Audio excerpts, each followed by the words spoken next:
The Industrial Revolution came late to India due to its complicated political and economic relationship with Great Britain. Although India, which was a British colony, dominated the global cotton textile markets in the 18th century, the Indian textile industry took a hit when the Industrial Revolution began in the Great Britain.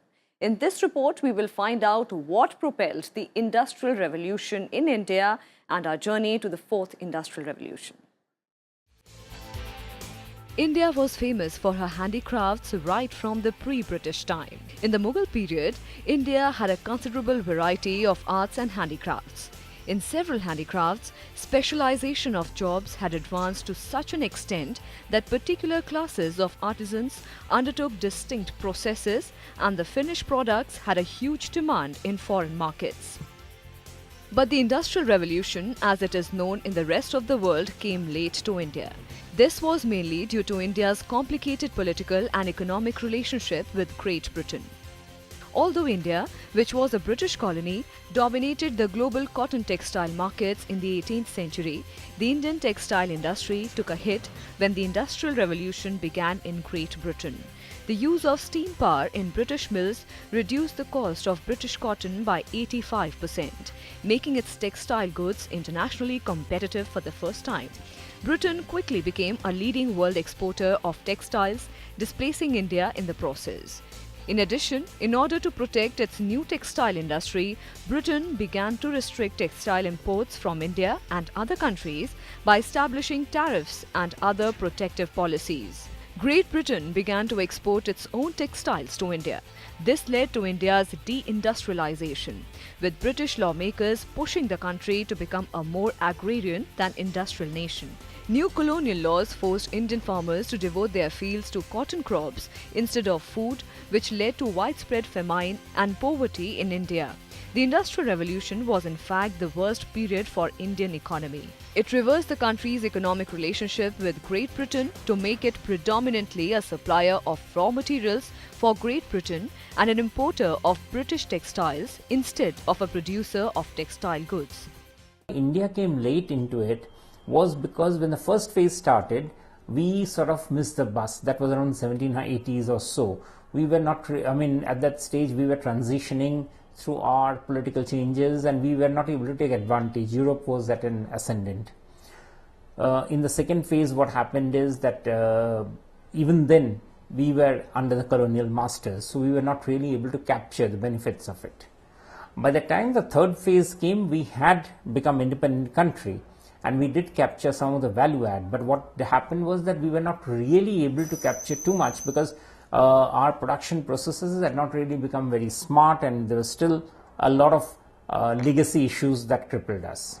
It is now that because of the advantage that is created by the fact that we have a young population, that our industrial processes have become smarter, India is now an IT powerhouse, that we can now hope and aspire to capture the full benefit of the Industrial Revolution 4, which is what we are now looking at. For instance, as a result, it took decades before India started adopting modern industrial practices like steam power and mechanized spinning and weaving in its textile manufacturing.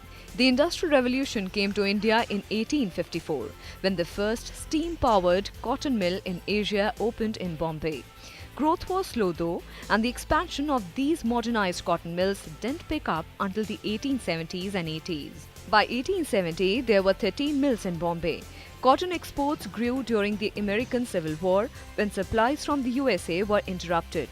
At the end of 1895, there were 70 mills, growing to 83 in 1915.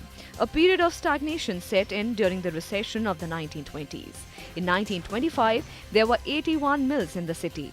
After World War II, under strong competition from Japan, the mills declined. In 1953, there remained only 53 mills in the city. When the people were working from their homes, like weavers and other persons, they were working from home, and then they came out from their homes to the factories. That was also a revolution.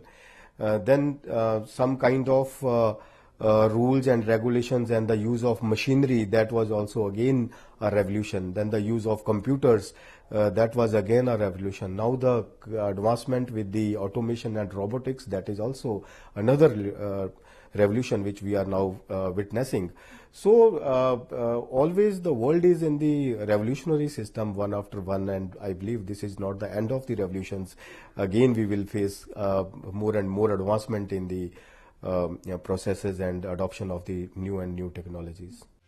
The third industrial revolution, or the digital revolution, refers to the advancement of technology from analog electronic and mechanical devices to the digital technology available today. The era started during 1980s and is ongoing.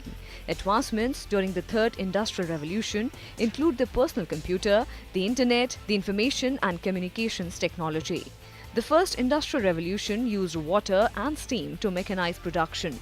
The second used electric energy to create mass production. And the third used electronics and information technology to automate the production.